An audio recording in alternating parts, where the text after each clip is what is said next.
Good evening, everyone, and welcome to another edition of What's Happening.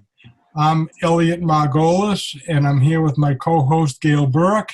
And our special guest tonight is the Vice Chair of the Democratic City Committee of Beverly, Hannah Bowen. Hannah, welcome to the show. Hi, thanks for having me. All right, the first question we want to ask you is, what does the Democratic City Committee do? That is a great question. And it was my first question when I moved to Beverly. I've been in town about 3 years now. When I moved back to the North Shore after many years away, I grew up over in Swampscott. So when I got to Beverly, I was thinking, what do I want to get involved in? Who cares about some of the issues that I care about? So I found the Democratic City Committee, and it is part of the Democratic Party, the most local part.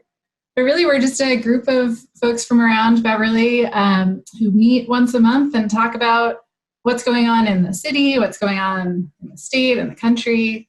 What are we all doing about it?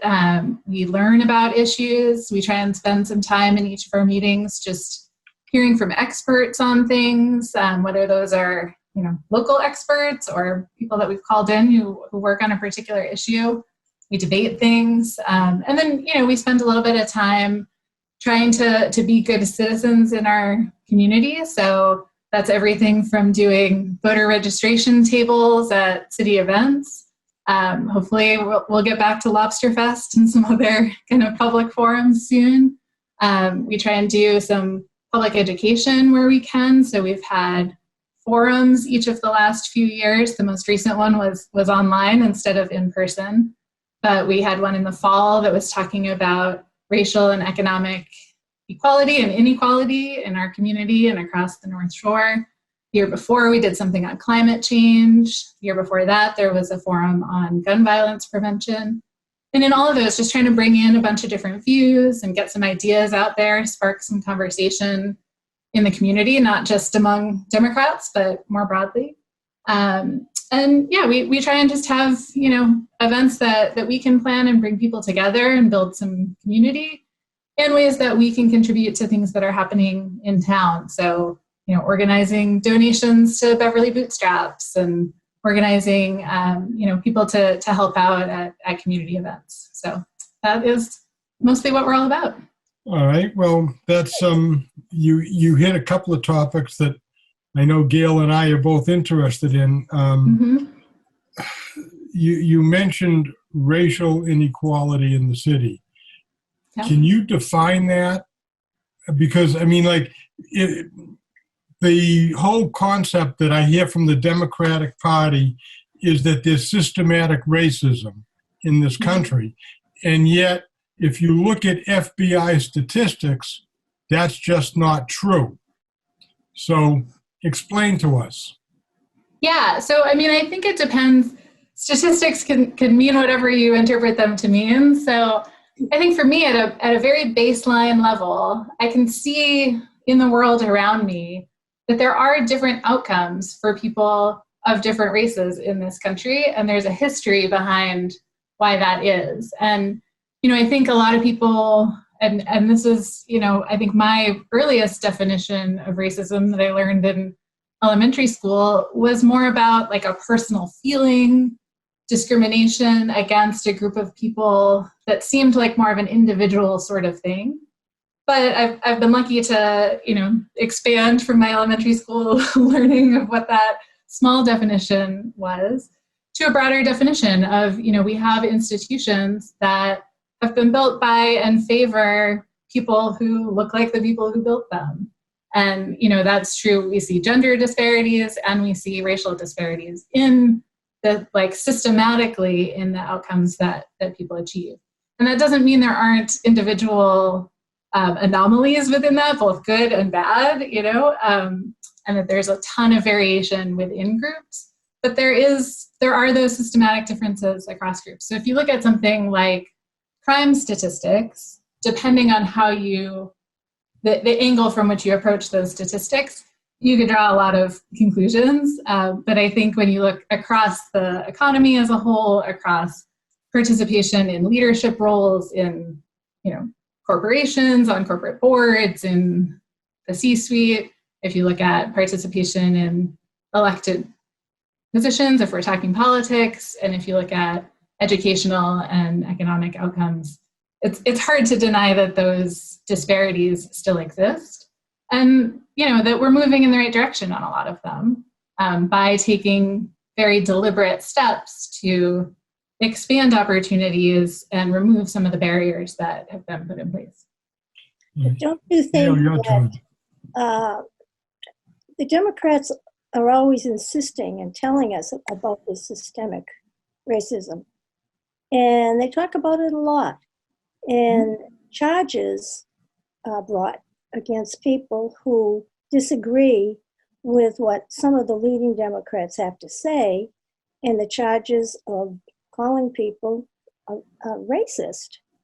And I think that after listening to very important leaders of all colors, such as Justice Clarence Thomas, Dr. Ben Carson, Michelle Malkin, and others, they disagree. And these people have certainly thrown down the barriers of discrimination and inequality.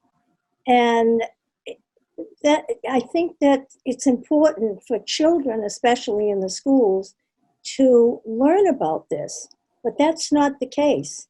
And it's not the case with many Democrats, because they keep on doing it. And after a while, it almost becomes, oh yeah, of course we're racist. Look what's happening. Well, I always say, well, we had a black president. We have a female black vice president now. We have all kinds of legislators. And I mean, I think minorities have kind of thrown away all those racial barriers. They have certainly overcome them. And I think that because, as you say, there are more white people, of course there are. There are more white people in the country. So, I mean, just because there are fewer of different ethnicities or colors in any group doesn't mean it's because it's racist. Maybe people don't want to do these certain things. Maybe they don't want to run for office. When it comes to crime, it's the data shows, for instance, that more black people are committing crimes. Therefore, you see, therefore you see that the prisons have more black people in them.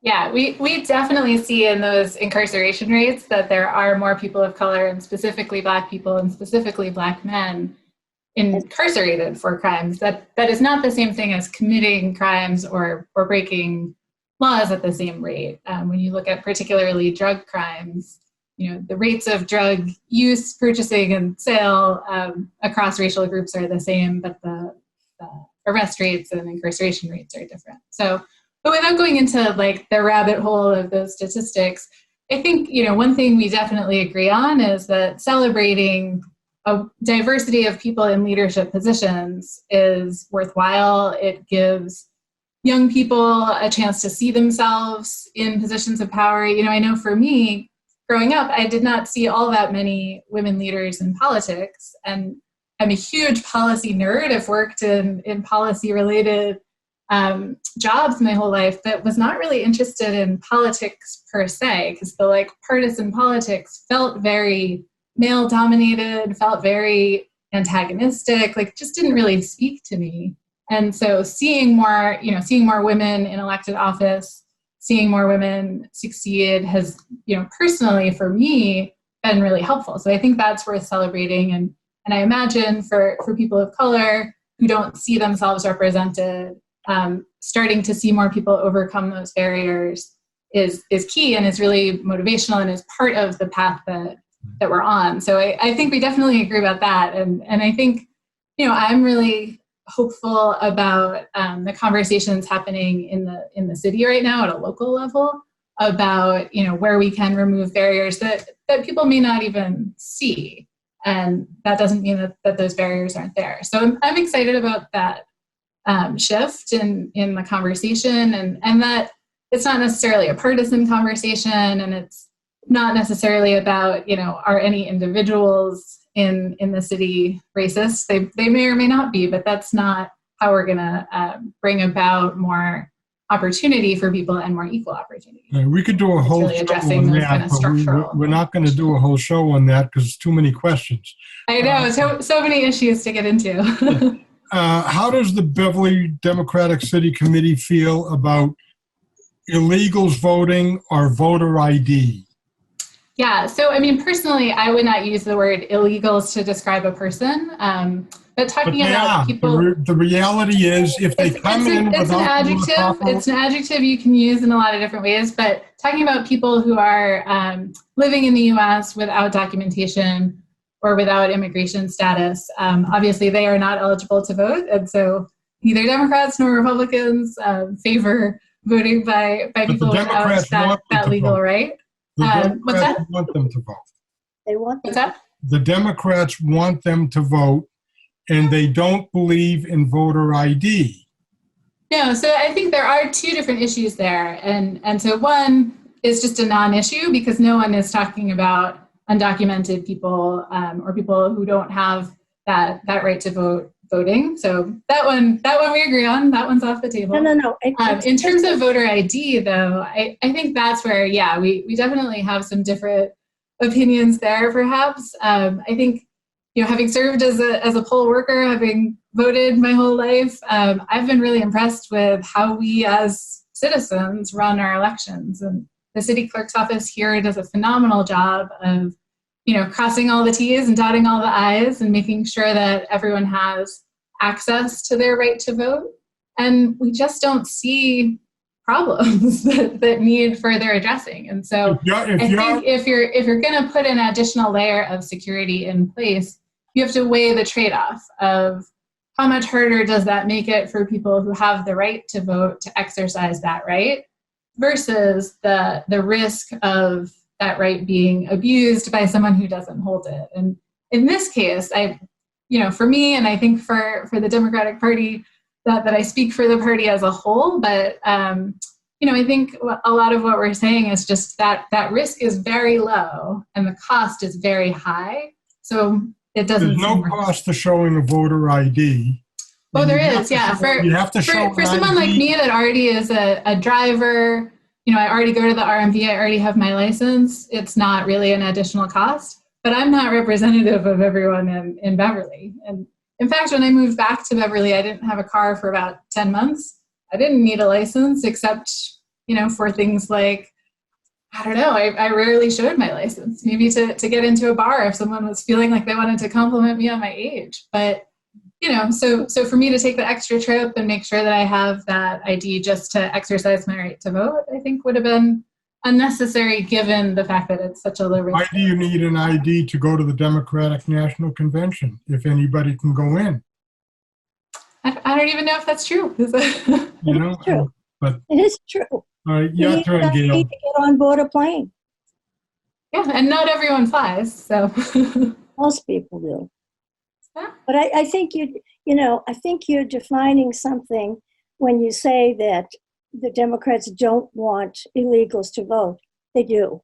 They're trying to pass legislation. No, that's they're trying to pass legislation. Not true. Yeah, they're trying to pass legislation that people who come here illegally, and you can call them whatever you want, they are here illegally. Well, they're people. As soon as and they're trying to grant them driver's licenses. Well, as soon as they get a driver's license, that means they're eligible to vote. And that's part of the legislation the Democrats are trying to pass.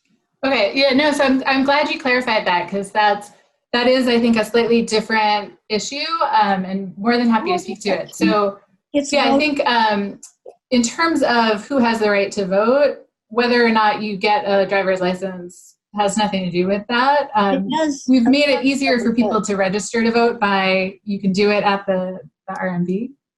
But the legislation that at least we're considering at the state level about providing driver's licenses, regardless of immigration status, is really a public safety issue. And that's about, being able to ensure that people are trained to drive a car, that they're carrying insurance, that, if they are breaking driving rules, that, they have that system for keeping people off the road who shouldn't be driving. Like it's related to public safety and the ability to, navigate a car. It's not related to voting. Those are separate issues. Okay. Well, I agree with you. One of the things that has always bothered me, and actually before we even get to that one, has the Democratic City Committee in Beverly talked at all about the border and all the crossings that have come across since President Biden has taken office, and the alleged crisis that we have on the border, that up until today, they denied there was a crisis? Yeah, so we haven't been focused on immigration in our last few meetings. It's definitely something a lot of members of the committee care passionately about. Our last few meetings, we've been really focused on local issues and getting updates from our city council and talking about what's happening locally. So, I think in terms of what's happening nationally, it's something obviously everyone is paying attention to. The treatment of anyone who comes to our borders under any circumstances says a lot about who we are as a country and whether we treat people with compassion, whether we're concerned about public health, whether we're concerned about people's well-being, and finding ways to enforce our laws in a way that is humane, I think is of great interest to all of us, and many people see it as a crisis from all perspectives. So I think we're also, watching and trying to hold this administration accountable as well for, finding ways to streamline that process at the border, finding ways to, be humane, take care of children who are in need of care, while also, enforcing a legal system that we have in place. So, well, I mean, I think we're also all watching that and again, like hoping to provide some accountability. It seems to me that number one, there's been a lot of unattended children. Mm-hmm. Number Which two, is so, it's just so, I find it so hard to think about. I've worked in international policy a lot, so I've been lucky to travel to a lot of places, work with advocates for global health issues all over the world. And, just when you think about, what it would take to travel as a young person or as a parent to, decide that it's the best choice for your child to travel without you, to try and go and stay with family or try and find a better life, like just the situation that each of those individuals and each of those families must be in is really hard, I think, to wrap your head around. But keep in mind who has to pay for them. Yeah. And is that fair to the Americans, or is it fair to the people who are waiting in line to come in legally? Yeah. Is it fair? Yeah, I know. So much of life doesn't seem fair, right? These are hard questions. I mean, for me, I don't know about you two, but I told for me, you like, this is what I love about politics. Like, it's the hard questions, right? Like, there is no easy answer. There's no good answer. There are solutions, but they have to be put in place. We had solutions to some of these problems, but when Joe Biden became president, he got rid of them. And that's one of the reasons that we have all these people, the surge, coming across the borders. We have unattended children that they're coming in by the hundreds every day. And the people that live down at the borders are very cognizant of this. However, it seems to me that neither the president nor many of the Democrats want to recognize it. They don't want to. And when I've heard a lot of recognition of the challenge. There was a delegation that went down there of Republicans, Yeah, yeah. I think it was the first time we'd seen Republicans down at the border in a while. But personally, I was really glad. I was really glad to see that because I think it is an area where The Democrats are not down there observing what's going on. Yeah, so I think they have been for many years, and I think it's an area where you're right. There have been some solutions tried and abandoned. There are other solutions that have never been tried. And it seems like one of those areas where we need to drop some of the posturing and some of the Democrats say this, the Republicans say this, because it's a real problem that we need to somehow solve. At the border. What's that? How about more transparency at the border? Yeah. The president. That one I agree on. Yeah. Okay. The president will not even allow the governor of Texas to go into the facilities. Wow, I hadn't heard that. But yeah, I think there's definitely some big challenges with transparency with really across our homeland security apparatus, but definitely at the border. So yeah, and I'm a huge fan of just greater transparency across government. It's something I think we can have more locally, at the state level, and yeah, for sure. We're never going to solve a border crisis if we can't see it. Well, you had alluded to something that was very interesting. Mm-hmm. When Biden took office, he said we need to have unity, maybe work together, okay? Yeah. Everything that he's done so far has tried to totally destroy that concept of unity.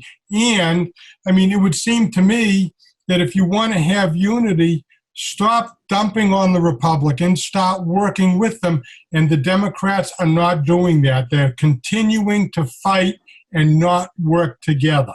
Now, I agree the Republicans don't work with the Democrats, but the Democrats aren't working with the Republicans, and they're not even trying. And that's a real problem. For instance, Schumer, Pelosi, and a few others, Jerry Nadler, were all in favor of a wall until Trump got in office. After Trump was in office, they weren't in favor of the wall. They said walls don't work. Explain to us why there's a wall around the Capitol building if they don't work. Yeah, well, that's a whole other conversation. But yeah, I mean, I think I hear this a lot too, and it's we're all guilty. We're all guilty. Yeah, no, exactly. And I just try and think about, on the one hand, a huge fan of the Democratic Party in a lot of ways, but it is not perfect, and that's one of the reasons I got involved at the city level and got to learn more about how the state committee works, how the national committee works, how we operate as a party. Because I think there are plenty of things we could do better. And I think there are, I don't agree with everyone in the Democratic Party.